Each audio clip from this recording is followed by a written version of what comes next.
The Alito memorandum, or I should say the Alito opinion, the leaked opinion, it basically says there is no constitutional basis for a fundamental right to abortion, and therefore the question of regulating abortion should be where it should have been from the get-go, namely to be argued and debated in state legislatures, and let the matter be resolved there. The death of God is about the drying up of a horizon of meaning and of a whole form of human life. Where do we stand in the illusion it makes? What kind of space are we invited into? The material relations between people become social relations between things. When we look at toasters, corn, and TVs, we don't see still, to a large extent, live in the interregnum between worlds, if you will, or between paradigms. Not many people in the history of the world have faced that. Diet Soap is a Sublation Media podcast. All right. Well, welcome everyone to the Sublation Media Twitch stream. This is Diet Soap, which is a podcast. It will be appearing on YouTube as well. And today we're on Twitch. I have Norman Finkelstein with me today, as well as three interlocutors who will be discussing Roe versus Wade and the Alito opinion that was leaked. I'm glad to have him on. Norman, of course, is a long-standing leftist, man without peer, or not many peers on the left. And we're going to be publishing his book. We're proud to publish a book by him called "I'll Burn That Bridge When I Get to It."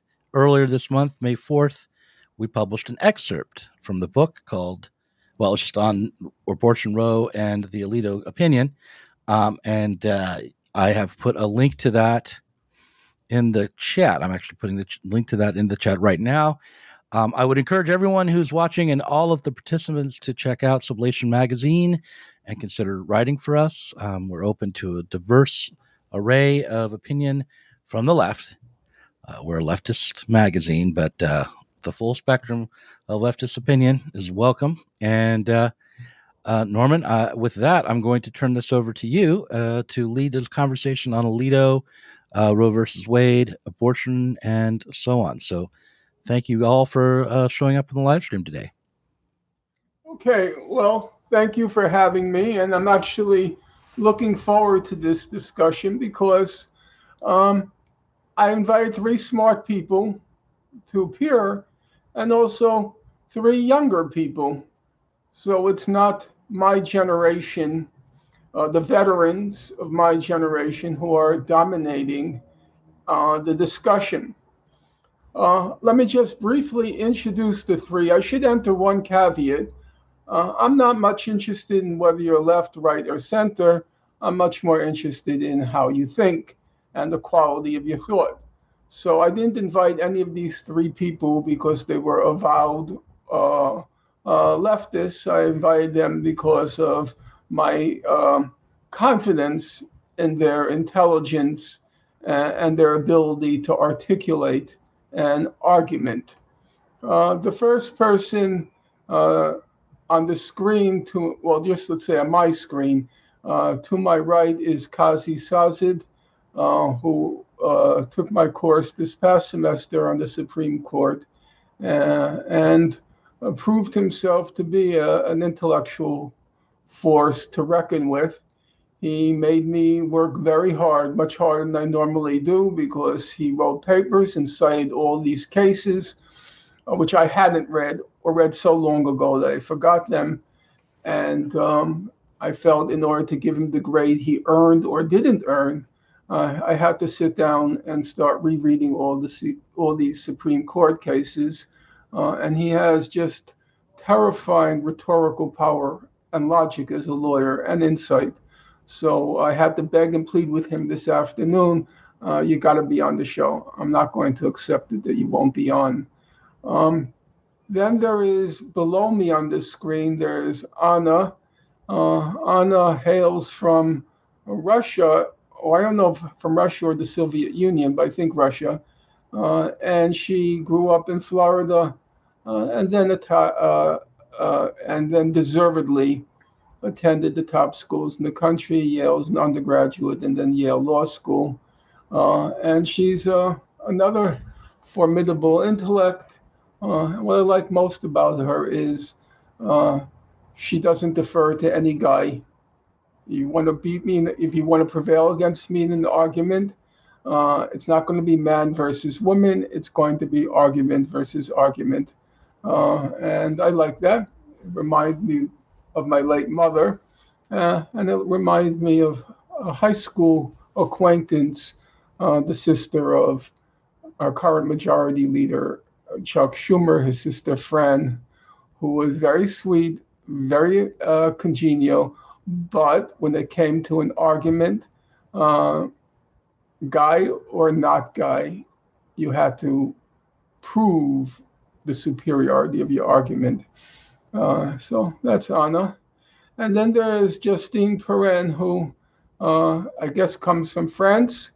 And like Kazi, she forced me to think through many things. She was deadly serious, deadly earnest, um, and also just a really impressive thinker. I won't be around, but I know one day they're all going to make their mark. And it will have been my good fortune that before I passed from the scene, I crossed paths with them. Um, so, what I'd like to do today is two things. Number one, look at the uh, Supreme Court decisions, which are now the subject of a lot of talk, in my opinion, mostly empty talk, but nonetheless the subject of a lot of talk. And then after looking at the decisions themselves, to look at the issue of abortion apart from the constitutional, the technical issues raised by Roe v. Wade and then raised by the Alito leaked opinion. Now, I'm going to be speaking extemporaneously, which means off the top of my head. I don't have notes in front of me. And it's quite possible that I will omit certain critical facts. And then I'm going to just ask you folks, don't defer to me. Don't be afraid of me. Just say, I think, Norm or Professor Finkelstein, whichever you feel more comfortable with, I think you left this out or left that out. So let's start with the Roe opinion. The Roe opinion was delivered in 1973, and I still have a reasonable recollection of it because for my age cohort, for my generation, the two critical decisions which decided and defined whether you were a liberal or a conservative, the two opinions were Roe in 1973 and Bakke, the famous affirmative action case in 1978. And so everyone in my generation has an opinion on Roe, and it left its mark. I can just say on a personal point that when I have some things to say about Roe and abortion in the book that's going to be published, and I sent the book to many people of my generation, and the reaction was extremely hostile. They did not like what I said, but I was not entirely surprised that your generation was able to sort of take it in and recognize what I was saying as legitimate, not necessarily agreeing, but recognizing what I was saying was legitimate. Part of the reason I know my generation will say is because Ms. Justine, Mr. Kazi, Ms. Anna didn't live in a world without Roe. And so they may be a little bit more complacent, but if they knew that world, they would be as indignant at what I wrote as they are. And I have to recognize that as being a possibility. In any event, so what does Roe say? I'm going to try, as I said, to give the essentials. If I leave out something, tell me what I left out. Roe basically says there is a fundamental right to abortion. It can be found in our Constitution. It's not an enumerated right. That means it's not written in our Constitution, the equivalent of the right to, free speech, press, religion, and so forth. It's not written there, but it's what you might call an implied right.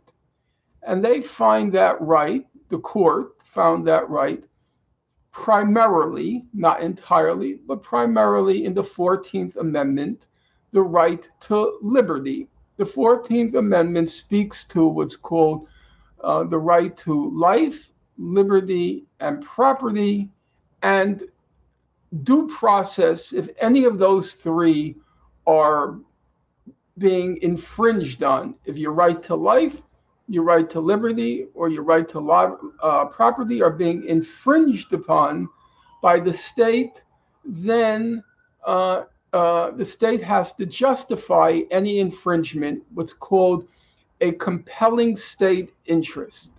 If your fundamental right is being infringed upon, the state has to demonstrate a compelling state interest for infringing upon that right. And the court says there's a right to liberty in our Constitution, and a subdivision of our right to liberty is the right to privacy.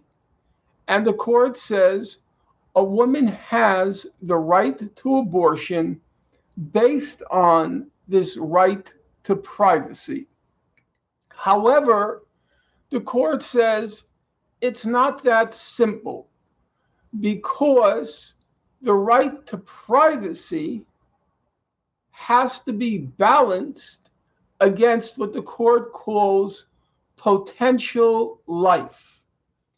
And so the way the court balances these two competing rights, the right to privacy, the right to abortion, but then the compelling state interest to protect potential life.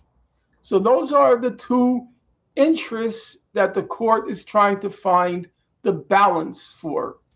And they say for the first two trimesters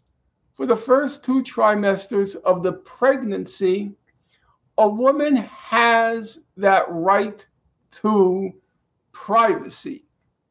However, at the onset of the third trimester, the state has the right to intervene and almost entirely, but not entirely, limit the right to abortion in the name of protecting potential life. And that's the essence, as I understand it, of the Roe decision. So, having said that, let me begin with the three of you. Is there anything you feel critical that I left out in that description of Roe? I just had a few maybe pedantic points, but you said at the beginning that Roe says that there's a right to abortion, which is implied in the Constitution, but I think you later stated it more precisely, which is that Roe says that there's a right to privacy, which is implied in the Constitution as emanating from the 14th Amendment, which might be important later in our discussion when we talk about how, under Glucksberg, you have to define whether a right is rooted in the history and tradition of the country, because it's a lot easier to dismiss there's a right to abortion versus it's a lot harder to dismiss there's a right to privacy in our history. That can be more easily supported. And then my second point is just a more factual one. Under the trimester framework, I think you just left out one further distinction they make, which is that in the first trimester, the state can have virtually, I think, no interference at all in the decision to abort. That's solely between the woman and her doctor. And then in the second trimester, the state's allowed to make interventions that are reasonably related to maternal health. And then in the third trimester is when they can virtually ban it. So those are my only nitpicks, but otherwise I think you got to the essence of it. Right. I left out that second trimester issue because it starts getting confusing. And since everybody seems to agree, the critical issue is that viability standard, I decided to just leap there. I should make that point. I didn't use the language entirely. The court, I didn't explain it entirely. The court says at the third trimester, the fetus becomes viable outside the mother's womb. And it's at that point, what the court calls viability, it's at that point that a woman loses her near total right to an abortion. Yes, second semester, something changes, but up until viability, a woman pretty much has that right to an abortion. I know in subsequent cases it began to get whittled away, but we're not going to have time for that.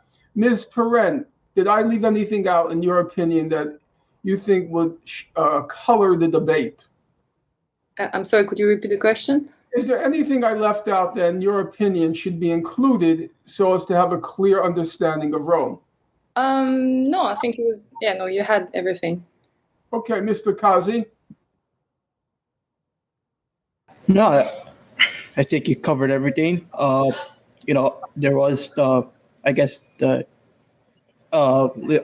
you left out information regarding the second trimester, particularly that there is some degree of interference from the state. But other than that, I think you got everything spot on to understanding the fundamentals of Roe v. Wade. Okay. Having said that, now I want to hear from you, because all of you are completely conversant at this point with Roe. You've read it, analyzed it, debated it, heard me out. I'm going to start this time with Kazi and go around. Kazi, I'm not so much interested in what your opinion is of Roe as I am in why you believe X, Y, or Z about Roe. I want to hear your reasoning. I don't want you to say, like sometimes Finkelstein says in the class, oh, it's a stupid opinion, it's a shitty opinion. That should be the point of departure. It shouldn't be determinist. So, what is your opinion of Roe and why? My opinion, I think, the result was something noble, if I could say it like that, but I think the means of approaching that result, that is something that was problematic. It's something I wrote in my paper, for a law to be legitimate, you not only want the law to be just, but you want it to be coherent, you want it to be reasoned correctly, you want to make sure that the law does not impact people in malicious ways or negative ways that are foreseeable. And I think Roe was not that case. I think the reasoning was weak. I think, there wasn't, it didn't fit constitutional structure of our country. And, some will say that, we have the right to abortion, whatever standards they use, they're problematic. But I think it's important to make sure that the process of achieving these rights, it is consistent. And that's how only law and rule of order works, all right? There is continuous, coherent application of not just applying those laws, but deriving those laws. And I would like you, if you can, in just a few words, can you say, why do you think the reasoning was bad? What aspects of the reasoning simply were not, in your view, persuasive? I think it wasn't persuasive because the fundamental question of, deriving this right to abortion, it's something that the court, I think, recognized that they couldn't answer. And in an attempt to arrive to a conclusion, they had to evade certain answers and questions that they knew that if they couldn't make a case for, they couldn't make this right to abortion. What question do you have in mind? You refer to a fundamental question that they evaded. Yes, but what do you refer to? The right to life. All right. I think if you can't determine where life begins, how can you talk about restrictions? Meaning what? Explain that further. If you can't, how can many of these states have, equate abortion to murder? I think the president of, I guess, Nicaragua, he has equated abortion to genocide, basically. So if you can't determine the right to life, if you can't determine that this fetus is alive, how can you say that a woman has no ability to abort that fetus? We know that childbearing is a very, life consequential impact. It impacts your finances, impact your employment, impacts your physical health. All right. If you can't say why these restrictions are legitimate without answering, I guess I'm saying this off the top of my head, so apologize. If you can't say why this is life, all right, you can't talk about restrictions. You can't tell a woman that she can't abort this child. All right, you have to tell.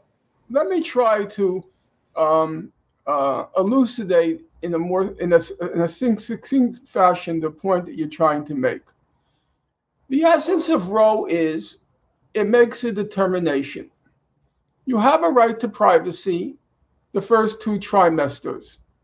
You no longer have that right to privacy in that last trimester. Now, the question is, why do you have the right to privacy in the first 2 trimesters? And why do you lose it in the 3rd trimester? The court says because of viability. The fetus is now viable outside the womb. But viability has nothing to do with the question of whether the fetus is alive or not. It's just a technical issue. You have the technology such that the fetus will be viable outside the womb. The only reason you have a right to privacy in those first 2 trimesters, the only reason can be that you think the fetus is not life. Because if you believe the fetus was life, then it's no longer a privacy issue. It becomes something else. In the same way, if you lose that right to abortion in the 3rd trimester, then the only possible reason is because you believe that in the 3rd trimester, the fetus has become a life. And therefore, the state has a compelling interest to intervene to protect what the court calls prenatal life. The problem is, number one, the court says, we haven't a clue when life begins. That's what it says. It says philosophers, theologians, doctors don't know where life begins, so we don't know where life begins. Well, if you don't know where life begins, then why did you assume the fetus was not a life up until viability? That doesn't make any sense. And number two, the problem is that, well, let me stop there because I don't want to go on too long. Ms. Perrin, Yes. What did you find convincing in Roe, and what did you find unconvincing? I mean, I agree that I thought for me it was not very, very well reasoned as well. The first time I read Roe and I saw the right to abortion was protected under the right to privacy, it was hard to grasp for me because I was very surprised, And also, we didn't mention, but they put the right to privacy under the 1st, the 4th, the 5th, the 9th, and the 14th Amendment. It's almost like they're trying to use all these amendments to solidify Roe, but it's just weakening the reasoning, because I think for me it should just be under the 14th Amendment, under liberty, and in that way we need to ask the question, like, what does liberty mean for women in our modern society? I'll talk about that when we talk about the Alito opinion, because I don't think it's addressing the question. The other problem is the viability. Well, I agree, it's all depending on like medical equipment, so that just doesn't really make sense why they choose that, the ability of the fetus to live outside of the mother's womb. It's a weird biological justification, and I have a problem with like the wording of using potential life, because this is law and there is nothing very concrete about what's potential, like what does it mean, how do you. And that's why I'm saying that for me, if you're talking about the potential life, it starts before conception, because women are freezing their eggs, and that's definitely because it's potential life to them. It's so subjective to the woman, the ability to see if that's a baby or not. So that's my problem with Roe. And then what I found good in Roe, I also have another problem with Roe, but I understand that's the way the court has to deal with it, but it's the idea of like, looking at the fetus and the mothers as two competing interests. I don't think that's really the reality of a woman seeking an abortion, because it might seem paradoxal, but a woman gets an abortion because she wants to be able to afford the best life for a child, and she might not be ready at that time, So I don't think it's the right mindset to see it as two competing interests. And then, I agree with like the final decision that the woman should have a right to abortion, but like the whole reasoning under Roe, I think it's pretty weak. And that's why I'm going to look forward to hearing what Anna has to say about Justine's comment that she thinks the formulation of competing interests is badly conceived, because Justine is saying it's one interest. It's not really competing interests. I'd like to hear your comment on that. But before I do, Kazi said, I think it was a noble decision, but it was poorly argued, or at least he said it wasn't convincingly argued. It wasn't persuasively argued. But he still entered the overall judgment. He said it's a noble decision. I'm wondering, Justine, do you agree with that? And are you confident? Can you say with a confidence that should humanity endure, that in 100 or 200 years from now, that quite contrary to what Kazi said, humanity is going to look back at it as an ignoble decision, the equivalent of sanctioning infanticide, the equivalent of sanctioning, as Plato did, the murder of defective children? Are you confident that preserving this right to abortion, even though it's qualified right, because I have to always say that because I don't think people understand Roe, it's for the first 2 trimesters, it's not an unlimited right. But do you feel confident that should humanity endure, that the historic verdict is going to be, it was a noble decision? Or maybe it's going to be the same verdict as we have on Dred Scott, the same verdict we have on Plessy, that these weren't noble, these were horrible decisions. What do you say? It's hard, I guess, for me to call. If you're talking about like a noble decision, if you're talking about the act of getting an abortion is a noble decision, no, that's not how I see it. I don't necessarily feel comfortable, when I hear a woman saying, it was the best thing I did in my life, or it's the best decision I made, I think that a lot of women don't want to go through an abortion, but the thing is, like, here's the question we have to face. We have to face the fact that the emancipation of women came with a cost, and that's going against our maternal instinct, because we're no longer like expected to depend on our husband financially, and that's not like I'm not saying that's a bad thing, but society has not necessarily adapted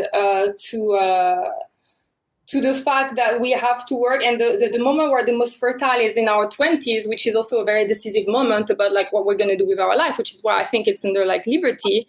But so what we need to discuss is like we need to see how we can adapt in the way that we want to lower abortion, because I mean we talk about it in class and most women were saying it's not an easy decision, you know, and I'm not talking for all women, but for a lot of women it's just a hard thing to do, you know. It's nothing that they're proud of, I think, you know. So it's noble in a way that, like, you know, is giving, I think this decision should be left to the woman, absolutely. But it's, you know, if we're saying that it's not a great thing, it's not like, great, let's get an abortion, you know? Well, I think in Kazi's defense, I think what he meant was it was noble to secure the right to abortion. Yeah, I agree with that. Which should be distinguished from noble to elect an abortion. Those are two different things. Anna, let me hear you out. What do you think of the Roe decision? Did you study it at Yale? Yeah, we studied it. And was it an intense class, or was everybody, so to speak, politically correct? You know, Roe's the greatest thing since sliced bread, and we're all for Roe. What was it like? Well, I was in that semester of law school in a very tense environment, because I believe we were studying it right around the time of the Kavanaugh hearing, and there were a lot of protests, and my professor's probably like the leading scholar of the history of abortion in the U.S. and is very pro, you know, that right. But I think that it was that Professor Ziegler? Siegel. Okay, Yeah. Yeah. Go ahead. I know Ziegler. I don't know Siegel. Yeah, but her, I think it was understood by everyone that Roe is not a very like defensible decision. I think everybody sort of understands that, and especially, I don't know if your class studied Griswold, but you know, could you just give me like they know Griswold, but we didn't study it. Yeah, well, you know, Griswold, and I guess, you know, it's quoted in Roe, has the famous line about the right to privacy emanating from the 9th, the 15th, the 14th, and the First Amendment. And this idea of like a right that emanates from the penumbra of whatever is, you know, endlessly mocked by everyone. And so I think and of course there was a contingent of anti-abortion people in my class, but they were, you know, fairly silenced and out, you know, in the minority. But I think the understanding is generally, it seems like that of your students, that the right to abortion should, you know, be protected, but Roe v. Wade is, you know, a house of cards on which to protect it. Let me ask you, I want to hear several things from you. One question that does perplex me is, well, there are many things that perplex me on this particular matter. Blackmun was no fool. I mean, he had logical powers. Do you think, one, why do you think he so poorly reasoned it? And two, there's been all this speculation, it could have been reasoned better if Blackmun had done A, B, or C. Like if he had used the Equal Protection Clause rather than use the Due Process Clause. I think that's a lot of malarkey, personally, because whatever clause you use, you're still stuck with the question of when life begins. You can't answer the question, so you can't come up with a convincing opinion, in my view. That's my view, and right now we're going to hear your view. One, why do you think Blackmun produced a decision which, quoting you, everybody endlessly mocks? And by the way, the penumbra and all of that didn't come from Blackmun. That came from Douglas a long time ago. But why do you think he produced such an unpersuasive opinion? And number two, do you think a persuasive opinion defending a woman's right to abortion in a coherent, convincing fashion can be written? Well, to answer the first question, I think there was sort of like a development over several decades, or sort of this drifting towards using substantive due process rather than equal protection to secure a lot of rights that seem more logically defensible under equal protection. So I don't think it's fair to single out abortion there, right? Like we can also talk about a lot of, the remedial measures after, during the Reconstruction and following it were also done through substantive due process, where probably equal protection would have been better. The same with like diversity programs in the 60s, things like that. So I think that that's sort of... and I'm going to beg you to use accessible language. The people here won't know, you're listening, won't know what substantive due process is. So use your verbal powers to put it in a form that everyone can get. So so under the 14th Amendment, which was put in place after the Civil War, people debate, and there's a lot of, a new book recently came out about it, about the meaning of the 14th Amendment, but it was generally to remediate the status of Blacks who were newly liberated and endowed with civil rights. And so under the 14th Amendment, they developed the idea of equal protection of the law, which is that sort of all classes of people, both sexes, all the races and stuff like that need to be afforded equal protection of the laws. And then also substantive due process, which is a sort of more technical, thing of are you getting treated equally? Like, for example, when you're protected from the police running into your house and taking everything, that's usually talked about as a due process issue. On the other side, you could talk about something like police breaking into the houses of Black people as an equal protection thing. Are they getting treated unequally on the basis of being Black? But no one really does that. That's an inadequate way to explain it, but just on the spot, that's what I would say. And okay, so get back to the question. I was the one who said, I hear people argue, I think Justice Ginsburg said it should have been argued as an equal protection clause. But let's leave that aside. I want to hear your opinion. Why did Blackmun produce a landmark opinion that, as you say, everybody mocks? Why? He's certainly capable of something better. What went awry? Justine also said it, I believe. Oh, sorry, you said it would have been better under a liberty right. Pretty much nothing is protected under an equal protection gender right. That's just not something that's in the jurisprudence.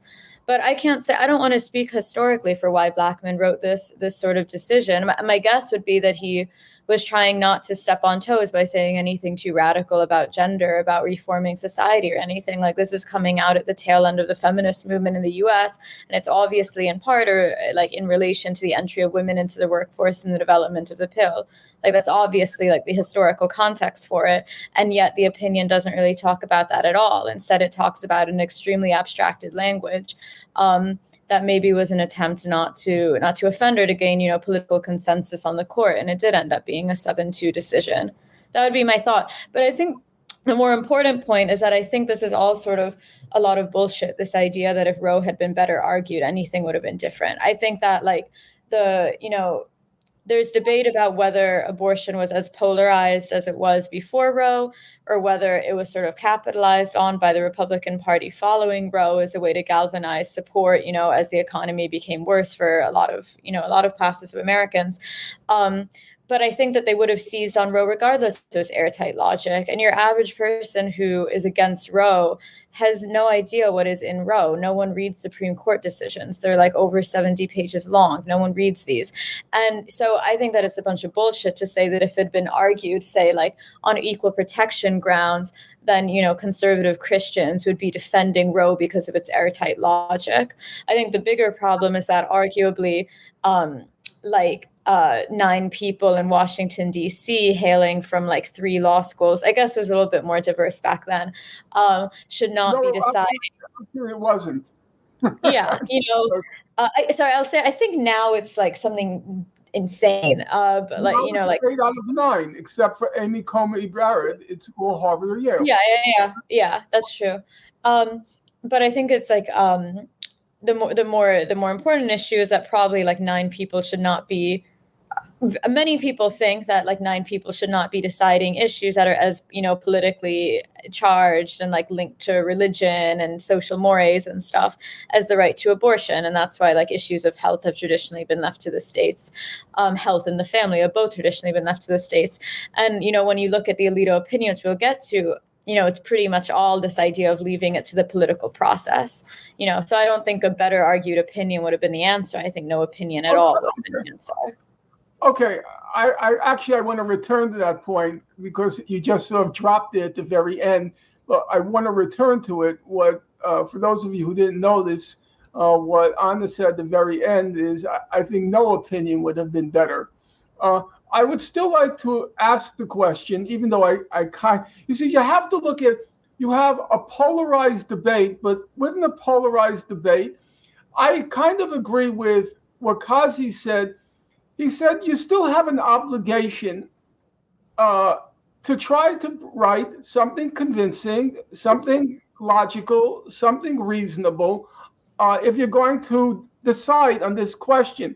So let's just leave aside whether it would have been politically more effective and just focus on the narrower question. I know that Ms. Justine, you strongly believe in the woman's right to abortion. Anna, I've actually never asked you point blank what you believe on that. I guess, Kazi, I gather from calling it a noble decision, and I guess from your paper, you were clear in the last paper. Yes, you're strongly in favor of the woman's right to an abortion. I want to just ask, it's a curiosity for me. Do you think a better opinion could have been written? And in your opinion, what would comprise? Obviously, you can't lay out the whole chain of argument, but what would comprise a better opinion? Justine made a point which Alito seized on. Rose says it could be the First Amendment, it could be the Third Amendment, it could be the Fourth Amendment, it could be the Fifth Amendment, it could be the Ninth Amendment, it could be the 14th Amendment. Well, if it could be all those amendments, then why is there any controversy over it? You would think that the whole freaking Constitution supports abortion. So that was completely unconvincing. And the court finds says, well, we think the 14th Amendment is the best choice. That is just really sloppy, in my opinion. But let me hear from you. Let me start with Kazi.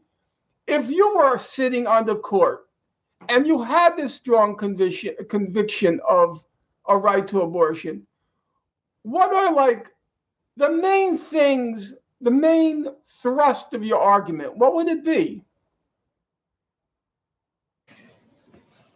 I guess the problem with the arguments would be that would it fit the constitutional framework of our country? We can have I think one thing we need to make clear is that Roe was decided in 1970s. We are talking from the 2000s, and there's a huge gap in our ability to access information. One thing I benefit from of talking about Roe in hindsight is the internet, being able to have information to make credible claims. I don't think that's something the justices in the 1970s could have done that so easily. They didn't lack for information. No, yeah. I don't think they didn't lack for information. I'm curious, though, where would you have started? If you want to make the case for abortion, where would you have started? I wouldn't have made that case to begin with. I wouldn't have started the opinion. I think Anna's right. The Roe shouldn't become the subject of a Supreme Court opinion. I guess where I would start was there was in Eisenstadt, there's this statement where they said that if the right to privacy means anything, it should mean that fundamental matters that are affecting a person should be free from unwarranted government intrusion, such as the right to bear or beget a child. And I think that's the closest, we can get to within using precedent and Supreme Court cases of establishing this right to abortion. All right. If bearing or begetting a child is considered a fundamental right under the right to privacy as established by Eisenstadt, I think that's the only case we can use to make a new argument for the right to abortion. I'm going to quarrel with you on that. First of all, for the sake of listeners, the Eisenstadt versus Baird case basically discovers a constitutional protection for unmarried couples to use contraception. Now, for your generation, that sounds almost completely lunatic. What do you mean? Are you saying that people couldn't use contraceptives legally in our country? Guess what? Answer, yes, up until 1965, when I was already 12 years of age. Not that I used contraceptives, but well into my, well, Anna is laughing at the allusion to my age. Well into my already, I'm 12. It was illegal to use contraception in our country. Basically, the influence of the Catholic Church, believing that the sex act was supposed to be for procreation and nothing else. But where I disagree with you, Kazi, is this. You quote the Baird case, and you say, if Baird says, if privacy means anything, it means protecting the right to bear, or for the decision of a couple or of persons to bear or beget a child. Now, when they're saying bear or beget a child, they're talking about preconception, namely the right to use contraceptives in order to preempt conception. Once it's conception, in my view, it already becomes that gray area where it's no longer clearly a privacy issue. Privacy for the court meant things like right to use contraception, Griswold, right for an interracial couple to marry, Loving versus Virginia, right of a person to view pornography in the privacy of his or her home. Those are privacy issues. But the moment conception sets in, we've entered that gray zone where it's no longer clearly a privacy issue. So I don't think any of the court's precedents adequately create a line with Roe unless you believe that the being that's been conceived is not life. If it's not life, fine, it's a privacy issue. It's like the right to use a sex toy in the privacy of your home. But if it's life, it raises a totally different issue, I think. Ms. Justine, how would you have argued it in a way? Let's leave aside the poles, the polarization, and let's look at that broad middle. Maybe you can't win over the poles, the extremes, but do you think the case could have been argued in such a way as to win over the broad middle? Okay. Yes, I guess. So, I mean, to just go back to the right to privacy, of course, like it's not, it's completely different from its precedent, you know, because it's also a very particular question. I don't know how it can compare to any other questions anyway. And, but definitely the way they argued under the right to privacy didn't make much sense in Roe. I think the only way that maybe you could say is there is a like under in the way to evaluate the motives of the woman, if there are like good motives to get an abortion, she is forced to disclose some private information, because even if you're doing a thing where, like, you know, you make an exception in case of rape or incest, I mean, then the woman has to say that she get raped or she get incest, and maybe she does, you know, like she might be in a situation where she can't say that. So that's the only way maybe I can find this area. But, you know, like I said, I don't think that's a very strong argument to go under the right of privacy, and I would still go under the under the 14th Amendment. But you said, okay, so if you can find a middle ground. So, well, that's where in my Roe paper, I was talking that, I have the problem with, you cannot say protect potential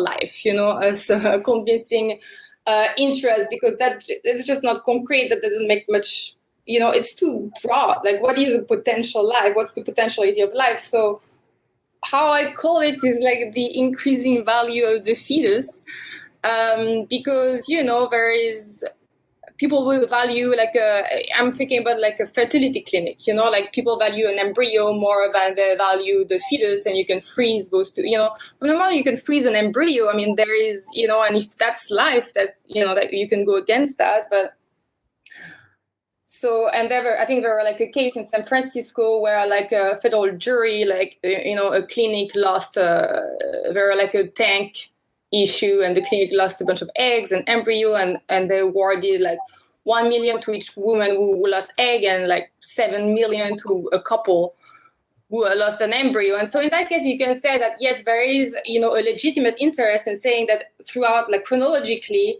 the fetus have more value without calling it life, without calling it a human being, and in that case, you can choose a line, and the only way I say you can choose a line is to admit that it can only be an arbitrary line in that way. And I will say, well, people are 50-50. We don't know when life begins. Let's cut it in the middle. That sounds maybe a little crazy, and just random, but you might as well, if you're just going to not know when life begins, just say, and that's about 20 weeks, I guess, which is the same as the viability bond, but at least it makes a little more sense, I mean, it's more honest. Well, Alito, Alito made a comment on that, but I'm going to leave it aside for a moment. I want to ask Anna, the court at that point was 8 men and 1 woman. The woman was Justice. Was O'Connor in the court at that point? I can't even now remember. Wait, O'Connor was on the court at that point? O'Connor, I think, decided on Casey, but not Roe. Yeah, okay, so it was all men. Anna, if the court had comprised 9 women, do you think the case would have been argued differently? By the council for the... No, by the Supreme Court. If the Supreme Court comprised, instead of 9 men, it comprised 9 women, do you think it would have been argued differently? Well, I mean, I can't say what this hypothetical woman's reasoning would have been.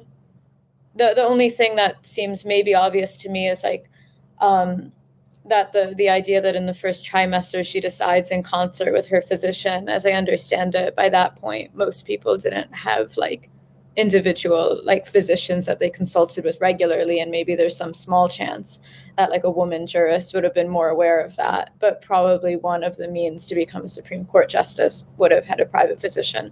So I mean, I can't speculate. I mean, it's not like Sandra Day O'Connor's decision, like you could say in Planned Parenthood v. Casey, which was the sort of modified Roe. I guess you could say that maybe she was more aware of the reality of women's experience with this idea of the undue burden being placed on women. But I don't know whether that's, exclusively a feminine awareness. So I can't say. When you say the reality of the abortion decision for a woman, I remember members of my class were dissatisfied with Roe because it condensed the fraught nature of decision for women in just like 1/2 paragraph. And do you think, how would you have framed the issue of abortion if you were sitting on the court? How would you have framed it? Justine says, I think the framing of it as 2 competing interests does not capture what's going on, at least in the soul and in the mind of a woman. It's not 2 competing interests. Okay, how would you have framed it? Well, I agree that the, competing state interest in protecting life doesn't sound very, intuitive. It's sort of a hard thing to really like understand it to be operating that way. But I think it is pretty easy to understand. I guess it's more justifiable if you think of it as sort of like this, this unborn child after a certain point is sort of a subject of the state that the state has some interest in protecting. So I think that that's fine. I guess I maybe would have framed abortion more as something that's, I would imagine in most cases, a tragedy for everyone involved, and a product of, a society in which, women don't reliably have resources, or don't reliably have men who have a sense of responsibility to the child, or able to pay child support, or will pay child support, or things like that. So maybe I think when people talk about, the right to abortion, what they're really talking about is sort of a whole, and this is being like gender discrimination against women, what they're really thinking about is the difficulty of raising a child in, a society with like essentially no public health. So I think talking about that more would have made this more, intellectually, honest. I want to ask you on what you just said, something that it seems to me to be a contradiction or a conflict, not necessarily a contradiction. You said virtually everybody will acknowledge that the decision to make an abortion is a very hard one, a fraught one, an anguishing one, a tormenting one in 99 out of 100 cases, okay? However, I find that with the attacks on Alito and the Alito leaked opinion, one doesn't see in the way he's being attacked that there is anything morally fraught about the decision. It's like they want to oppress women. They want to control women's bodies. It's this evil evangelical plot to set back the rights of women where they were a half century ago. And the way it's being framed is such that it obliterates the fact that it is a fraught decision.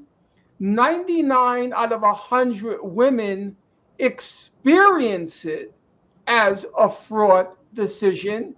And now I'll get to my last point. The reason they experience it as a fraught decision is because of the problematic nature of that being in their body. It is a morally fraught decision. It's not true to say it's a strictly privacy issue, and that a part of the defense of the right to abortion against folks like Alito has become a denial of the fraughtness of that decision.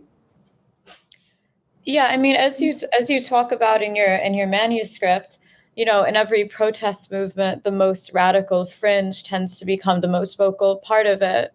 And I think that the most vocal part of, this isn't exactly a radical party, but the Democratic Party has become most vocal on the issue of abortion. I mean, even a generation ago, Hillary and Bill Clinton both were saying that abortion should be safe, legal, and rare. And I think that that's what most people feel. But the sort of PR line that's been coached into existence by, a couple of, organizations we all know the names of, has been that abortion is just, a decision that's, as simple as like, taking a Tylenol, which, is very, I think does a disservice really to them politically. I think that, if anything, attempting, being reasonable and being honest and saying that, people don't get abortions except in extenuating circumstances that, they should be sympathized with for maybe, is really the only way to politically win anyone over. But this whole idea that getting an abortion is just like as trivial as, eating an ice cream, is, convincing to no one, I think, and, utterly ridiculous. But I have to go, Nora. Oh, okay. I want to just ask you one last thing. Sure. Do you think it's possible to defend a pro-abortion opinion and at the same time recognize, hey, I really don't know, that fetus may be life? Can you do both of those at the same time? Yeah, I think you would do it sort of the way the dissent in, the euthanasia case, like, Glucksberg maybe was argued, although there it's the person's own life. So, I don't really know, because, if you say, like, this may be life or whatever, if you afford that, then, like, it may be murder, and it would be very hard to justify murder in a judicial opinion. So is it then the case that the reason some persons argue in this fashion of the ice cream cone and the Tylenol is because to give any ground on that, to say, no, it's not really Tylenol or an ice cream cone, to give any ground, it ends up being very difficult to defend abortion. Yeah, but it is difficult to defend, right? And that's just how it is. I see what you mean, that, like, if you've started admitting that one can feel any guilt or anything about killing, like, the fetus, then don't you just have to admit that it's murder? But I don't think anyone can really argue that, like, there's no death involved in an abortion. Yeah. Okay, well, thank you for being here, and I look forward to seeing you off screen. Yeah, sure. And nice to meet you, Kazi and Justine. Good night. All right, bye-bye. Bye-bye. Okay, in the time that remains, I don't know, how long have we gone? Okay, about 1 hour and 15 minutes. In the time that remains, what I want to do is quickly summarize the Alito leaked memorandum, and then hear both of you out on where you think Alito went right and where Alito went wrong. The Alito memorandum, or I should say the Alito opinion, the leaked opinion, it basically says there is no constitutional basis for a fundamental right to abortion, and therefore the question of regulating abortion should be where it should have been from the get-go, namely to be argued and debated in state legislatures, and let the matter be resolved there. The Alito opinion, I will summarize it as follows. I'm going to do my best to be as accessible as possible. Under our constitutional framework, as interpreted by the Supreme Court, there are 3 ways you can find a fundamental right. A fundamental right with which the state can't interject itself except if there's a compelling state interest. Number 1, if it's right there in the Constitution, it's written out. We have freedom of speech, we have freedom of press, we have freedom of religion, freedom of assembly. We have the right to bear arms. We have the right not to be invaded, our privacy be invaded, our homes be invaded by the government. All those are clearly what they call enumerated rights. Now, it's true, those rights also, come under constant pressure. You can have a right to freedom of speech, but there are circumstances where you lose the right to freedom of speech. And then you have to debate, you have to figure out the proper parameters. So even if you have that fundamental right, it's still not a unlimited right. There's a difference between a fundamental right and an unlimited right. It's not an unlimited right, but it's a fundamental right. So it could be enumerated in our Constitution. And Alito says this is a no-brainer. There's no amendment in the Constitution which says every woman has a right to an abortion. Of course, nowadays you have to be woke, so you have to say every person has a right to abortion because men also have babies, according to the current lunacies of liberal wokeness. Number two, the court says there are certain rights which haven't been enumerated in our Constitution, but they are deeply rooted in our history and tradition. And if this is a deeply rooted right, even though the Constitution didn't explicitly state it, it's nonetheless there, and accordingly, it's a fundamental right. And Alito disposes of that very easily. He says, from the day this country began, in those 13 colonies, abortion was clearly criminal after what's called quickening. Quickening is where you can feel the fetus moving in your body. It was clearly criminal after quickening, and before quickening, it was certainly frowned upon, and there is no law in our books anywhere from the beginning of our country to the present till Roe. There was no law that said a woman had a right to abortion. So the weight of our history and tradition does not support an unenumerated right to abortion. And then the third possibility is it's somewhere in that liberty privacy clause of the 14th Amendment. But as we've already discussed, the other privacy cases did not raise, as Ms. Justine pointed out, that very specific question posed by Roe, and therefore the privacy defense of a fundamental right doesn't work either. And so if it's not enumerated, it's not unenumerated, it's not a privacy case, Alito says there clearly is no right to an abortion, and therefore you can't claim a fundamental protection of that right, and it should go back to where most of these questions are decided, namely in state legislatures. So, Mr. Kazi, that was a very succinct, probably too succinct summary of Alito's opinion. What in Alito did you agree with, and what in Alito did you disagree with? I agree with Alito on the dismal reasoning of Roe. I think that's something that any sane and objective person can come to. You know, Roe was just poorly argued, and I don't think there's, any shame in admitting that. Even if you're on the far left spectrum of having abortion rights, I think you can reasonably commit to saying that Roe was poorly argued.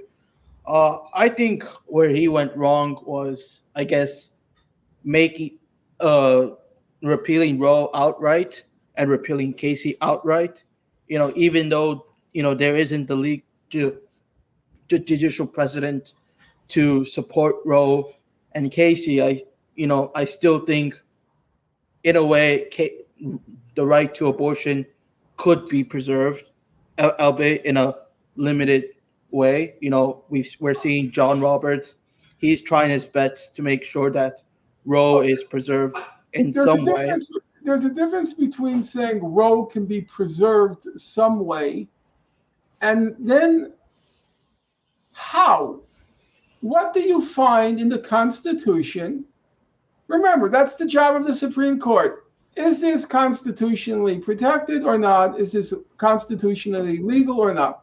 Where in the Constitution do you find something that can protect or keep some version of Roe, even if it's a diluted or watered down version? Where do you find it in the Constitution?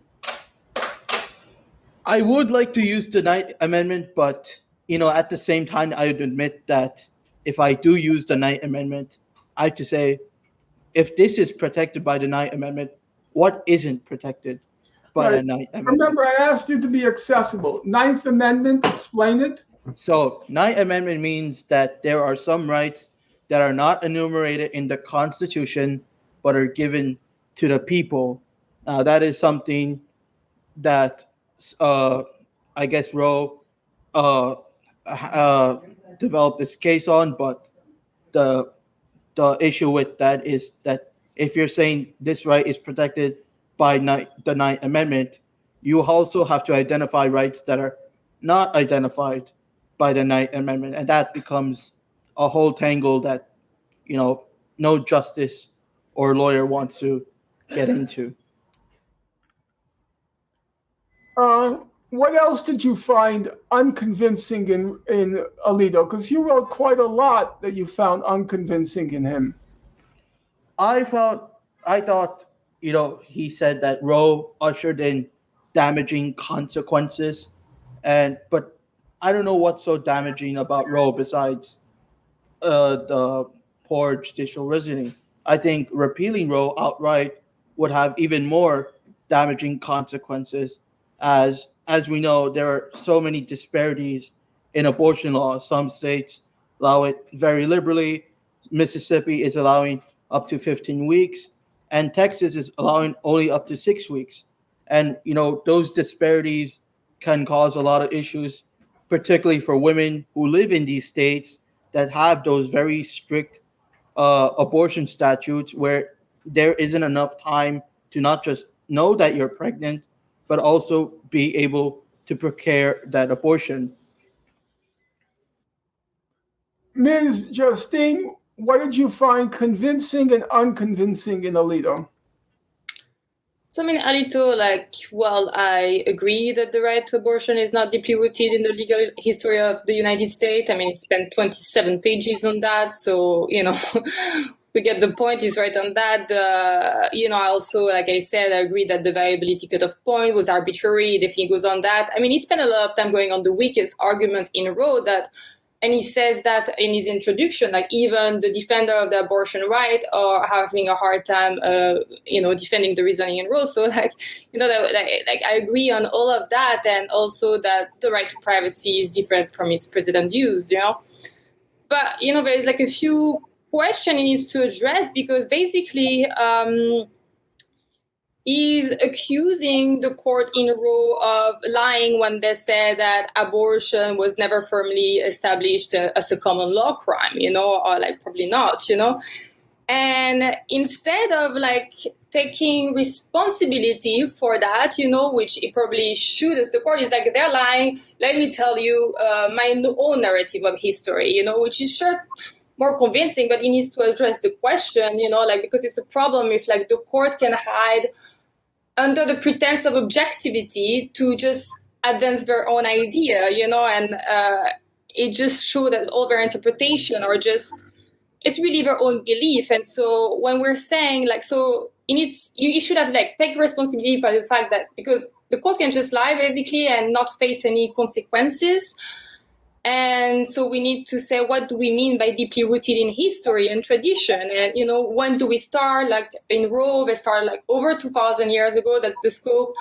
In the Alito opinion, they start 800 years. So you can really easily manipulate, not easily, but you can manipulate the information and saying the more restrictive abortion laws that happened in the 19th century, that was just a little detail, or that was very, a long part of the history. And then most importantly, we need to talk about which traditions are we talking about? Because there's so many culture in the United States, and most of the people in the class, they didn't recognize, they just wanted to dismiss that standard. They didn't like the standard because obviously they didn't recognize themselves in the history that was narrated by the court every time, because there's so many ethnicities. Yeah. I want to just clarify your point for people who are listening.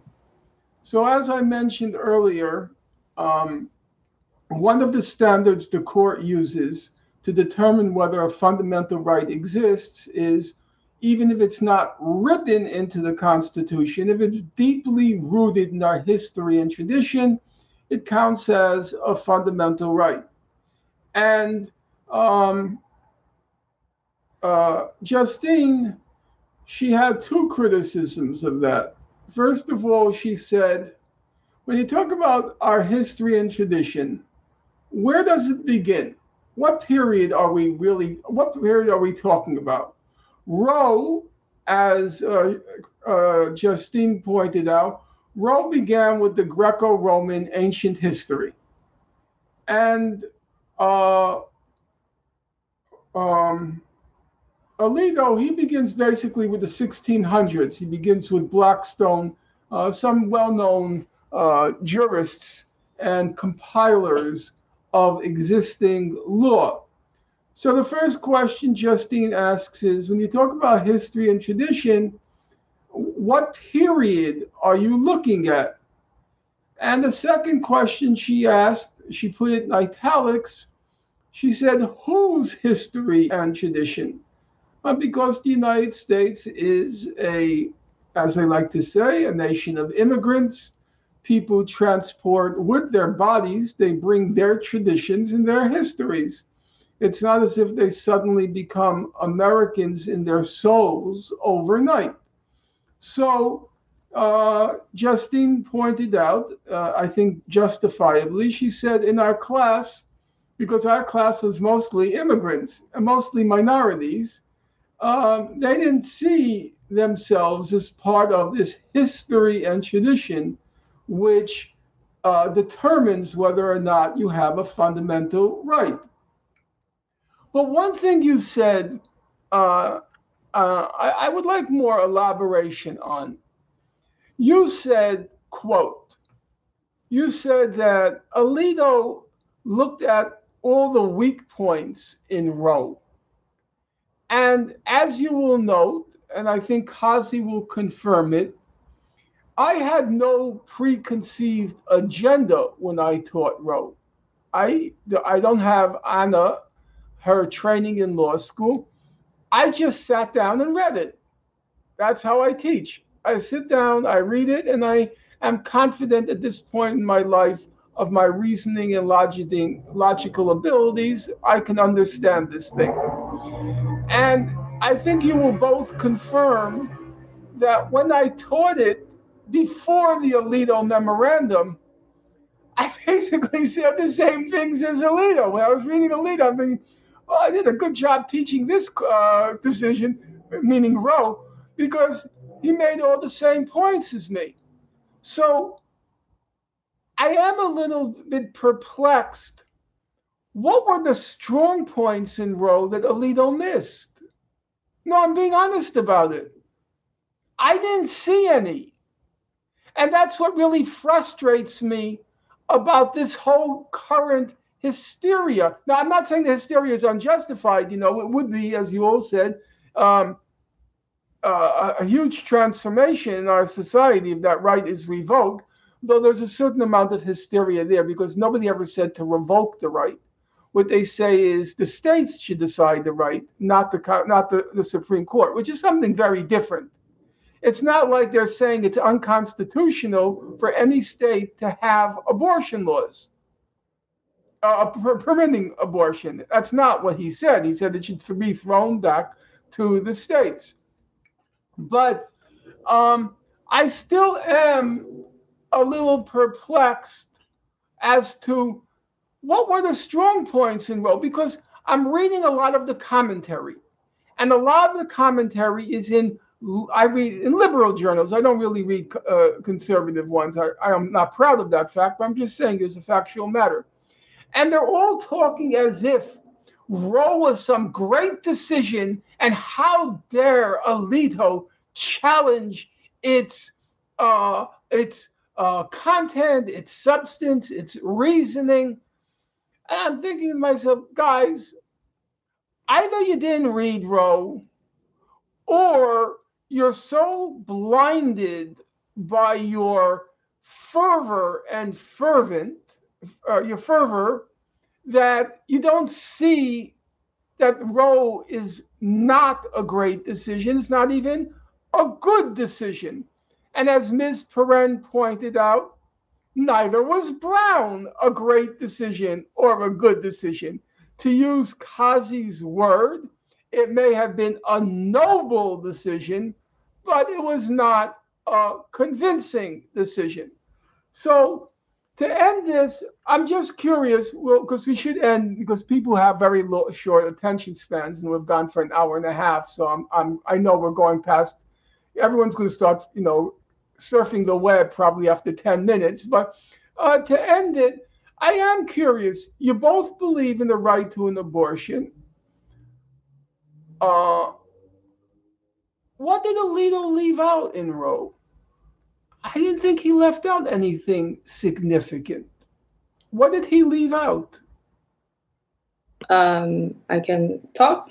Well, he lived out very much. Like I think addressing the interests of the woman. I mean, Roe does talk about the issue of unsafe abortion meals and the cost of raising a child, and basically a lot of the defender of the right to abortion has been putting it under the right to autonomy and to define one's concept of existence.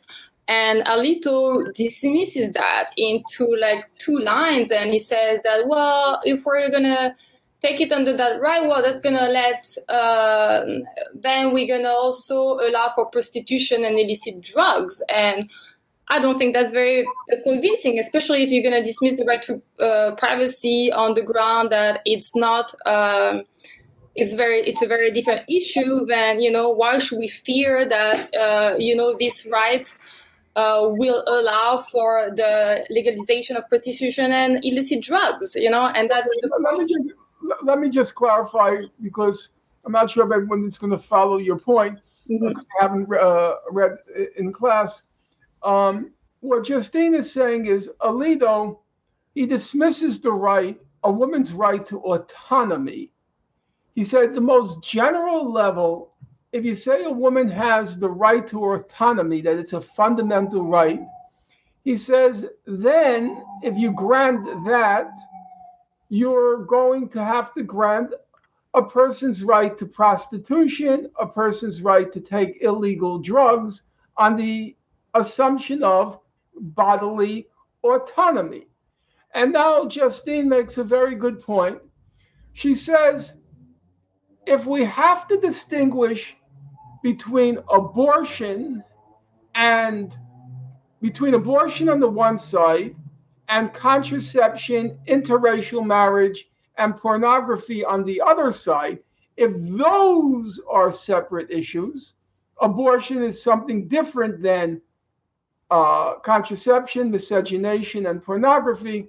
Justine says, in the same way, abortion is a very different issue from prostitution and use of illicit drugs. So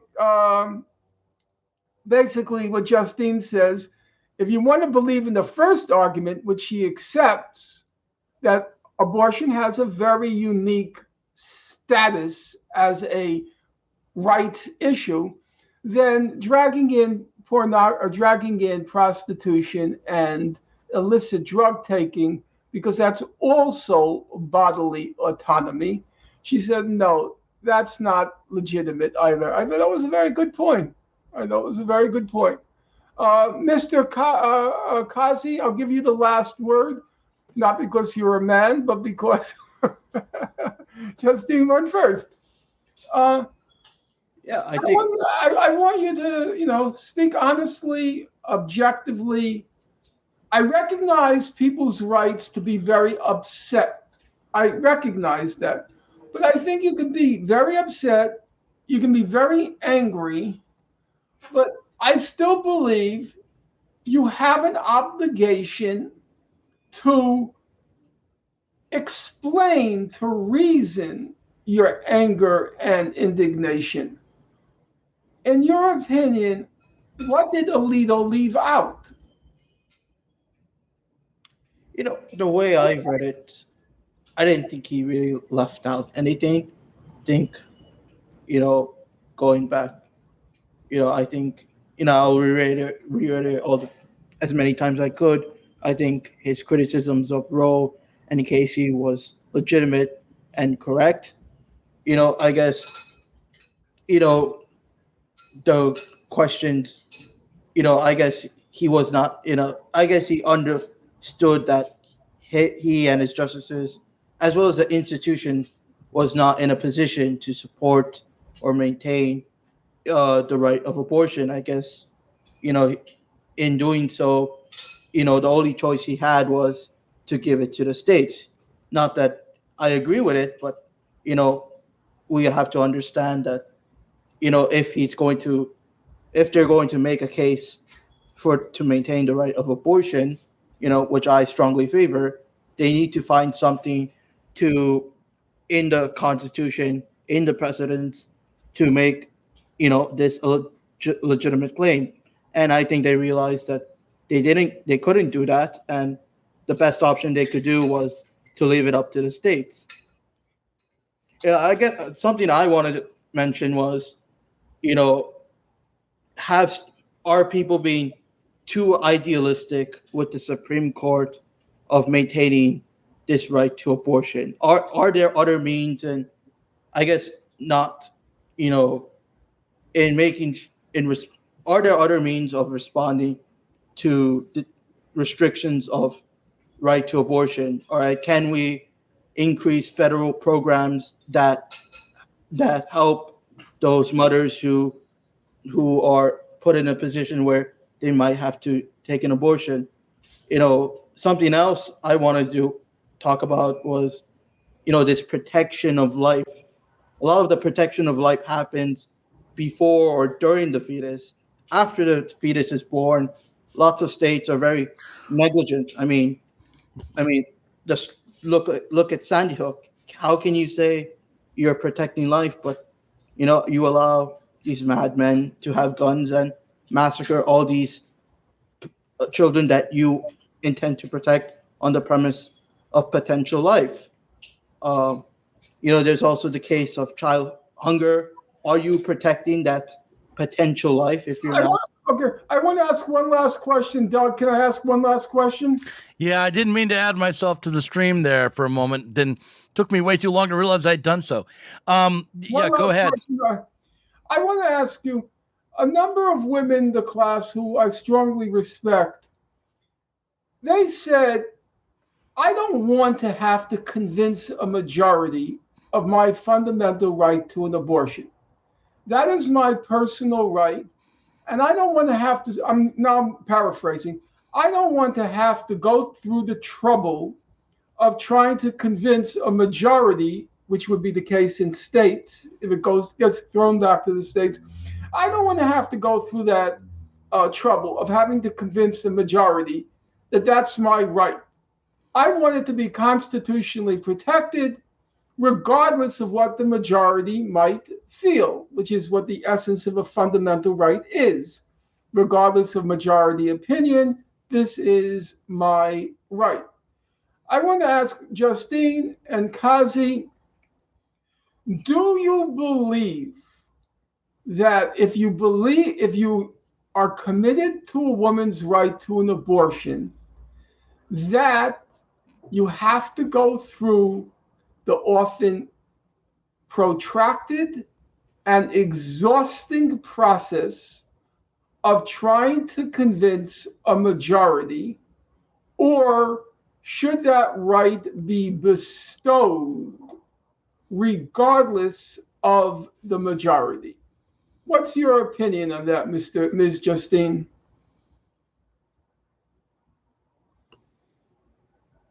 I mean, it's a little difficult. I think I agree that it's.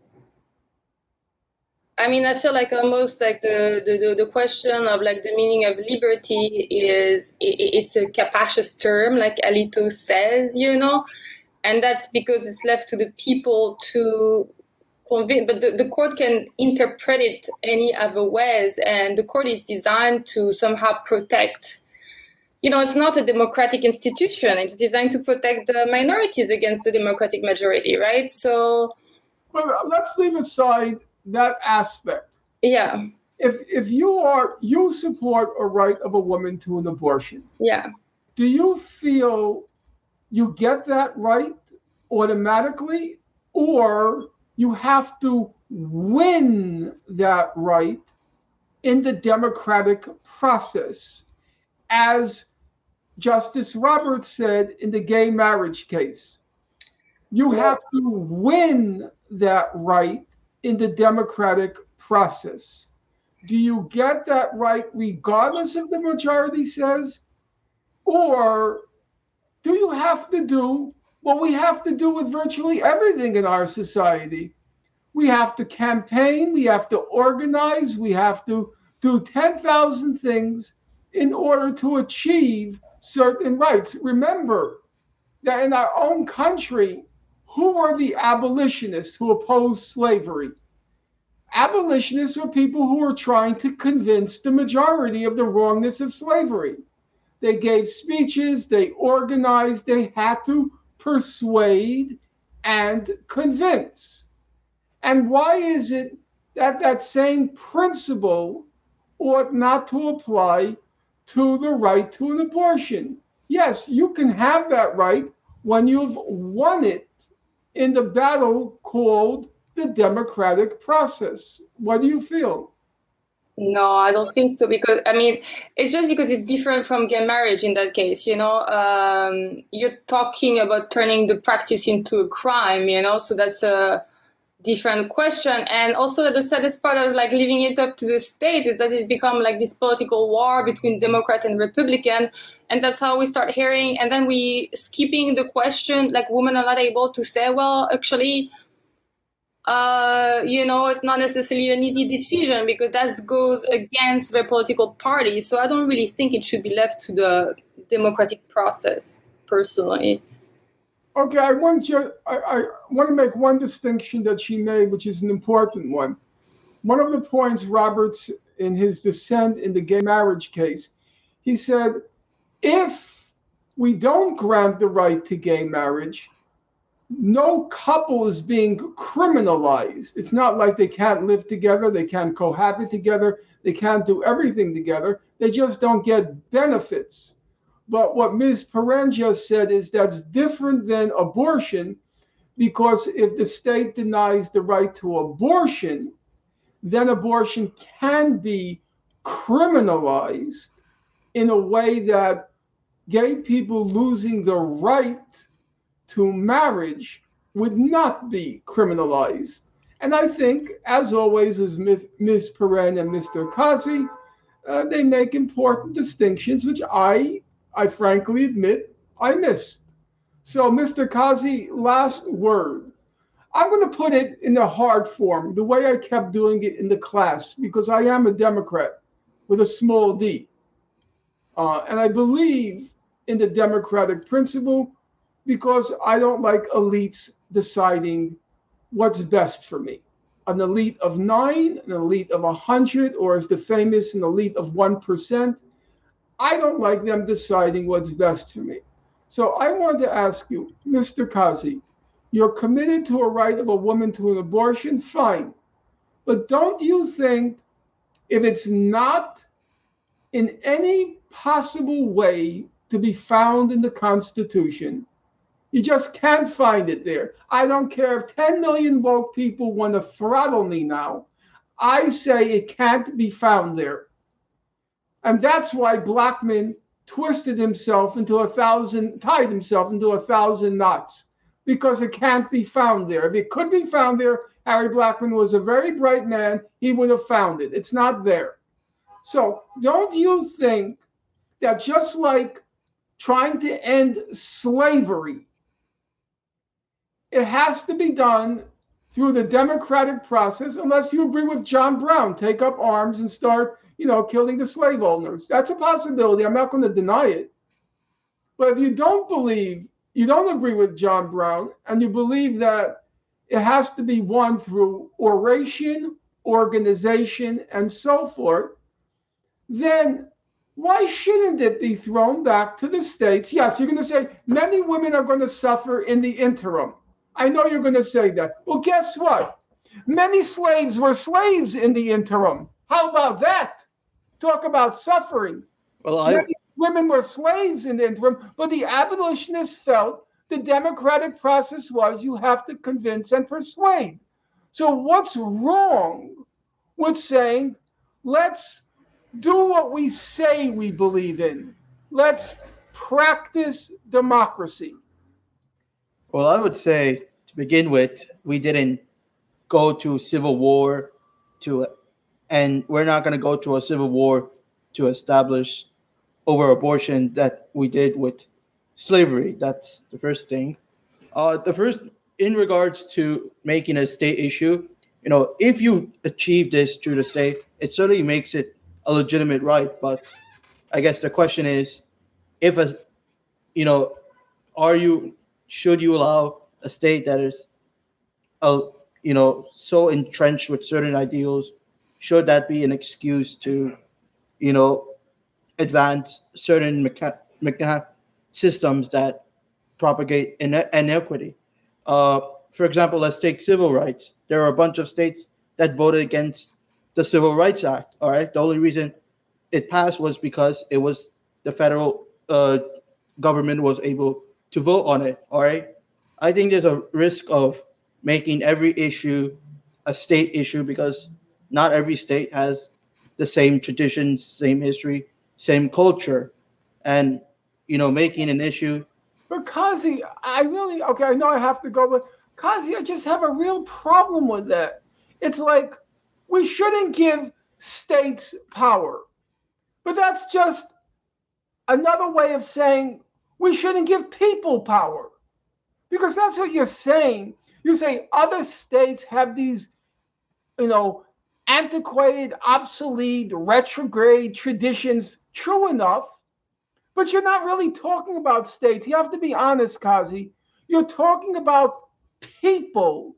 You don't like those people. You don't like their ideas. You don't like their beliefs. In fact, if you're woke, you probably think in the back of your head, you'd like to nuke them.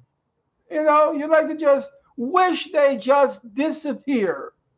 And I don't see how you can square that belief with any belief in democracy. I just don't see it. You're saying states, but you're really, what Alito said and what Robert said in his dissenting opinion was, let the democratic process unfold. And I can't see why that's wrong. It's only wrong if, like 8 of the 9 justices in the Supreme Court, you went to Harvard or Yale, and you think you're so much smarter than everybody else that you should be making the decisions for them. But if you don't believe that, then I can't see in principle why you would be opposed to not states deciding it, the people deciding it. But that's where we're going to end off. Mr. Doug, thank you. Norman, before we go, can I ask one question to you and before we go? Yes. Just to frame. Okay. So it's listening to this entire conversation. What I felt like was that trying to tackle the question of abortion in isolation as a strictly legal question led to some frustration and maybe some dead ends. And I just want to ask you if you felt that way as well, but also to put it into a clearer form.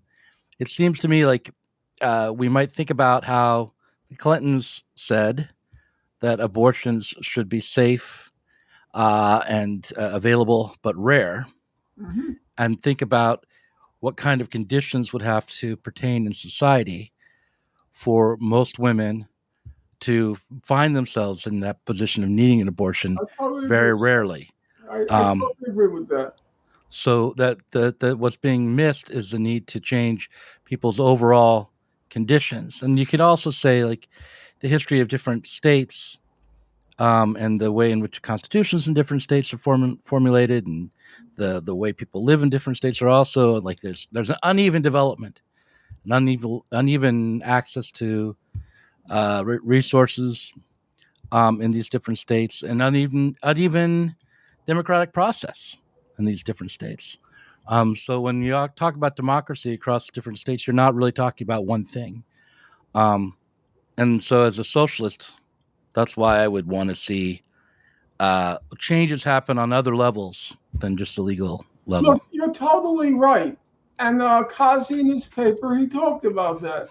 He talked about the failure of government to educate people about, educate young people about abortion. And of course, you're right. I mean, basically, what you're saying is if we lived in a sane society, you could reduce the whole issue of abortion to something relatively trivial. There'll be a few cases, in each state within in a year's time, because all the resources will be available for a woman, both before she gets pregnant, education and so forth. And if she gets pregnant, there'll be 1,000 resources available. And so most women won't elect an abortion because everybody who's sane recognizes it's just a very tough decision. You make it in extreme circumstances. I totally agree with that. I guess what I get angry about is I taught with my honor. I taught a class with Justine and Kazi. And the reason I get so indignant is because of all the dishonesty. I mean, why can't you say, Kazi said a few moments ago, there's no shame in saying it was a lousy decision. It was poorly argued. But that's not what you hear woke people and liberals saying. They're saying, oh, Alito is this and Alito is that. And it's so disgusting, as if Roe were some sacred document and Alito has just soiled it. No, he didn't. It was a crappy decision and he exposed it. Not that it take any genius, as one of my students in another class said. He said it was so painful to read Alito's opinion because it was so obviously correct, because it was so poorly argued. So it's the lying, it's the dishonesty, it's this claim, these 6 people, they say, these 6 justices, they're radical this and radical that. No, there's nothing radical. It was a crappy decision. Mm-hmm. And be honest about that. A little intellectual integrity. Because you can't persuade people when you're constantly lying. Right. And I would just add to that, I think the reason for that lying and self-delusion is because we're so far away from being able to organize for the kinds of changes that would make abortion a trivial question the Democrats aren't able to. I think you're a practicing Muslim, correct, Kazi? Oh, you're not unpracticing. Well, in any case, Kazi comes from a Muslim background. Ms. Justine obviously has a woman's concerns uppermost. But the thing is, both of them, and they were, the stars of the class. I won't say there weren't other stars, because there were, but they were definitely among the stars of the class. And I think it's fair to say I have my flaws as a teacher, as everybody does. Every teacher does. But I never stifle dissenting opinion. You say what you want, and I will challenge you, but I'm not going to stifle you. And they both freely say, I think Roe was badly argued. Mm-hmm. But they both support abortion. But I don't see that. I read it as, some evangelical plot to destroy this wonderful opinion. That's just ridiculous. And that's what gets me angry. It's like, it's totally dishonest. I mean, people, when they reacted to that part in my book, it was like I was saying something sacrilegious. No, I wasn't. I sat down. I had my chair here, my night chair. I sat, I read it. I said, this is ridiculous what he's saying. I can't change that. I can't miraculously turn something ridiculous into something cogent. I can't do that. You want me to lie? Sorry, I'm not doing it. Mm-hmm. I'm not doing it for the cause. I wonder who these people were, but we'll leave that for another day. As the ones that wanted you to lie. I thought this was a great stream. We had a lot of people watching it at some point for this stream, and it went up and down as we went. And I want to thank everybody for participating in it. Okay, and I want to especially thank you for making it possible. I want to thank Anna, who is in a very intense corporate firm, and so she doesn't have time to do anything. And especially I want to thank Justine and Kazi, especially because when I read their papers, it just, both of them attend Hunter College, City University of New York. And it's easy for the likes of those 9 justices to look down at graduates of City University of New York. but I felt like you redeemed the university when you just produced really, and I've taught for a long time, really first-rate work, morally serious, and really original. I read it, I learned. I thought, good argument there. Good argument there. So thank you. Thank you for being you. And I wish you, of course, the very, very best.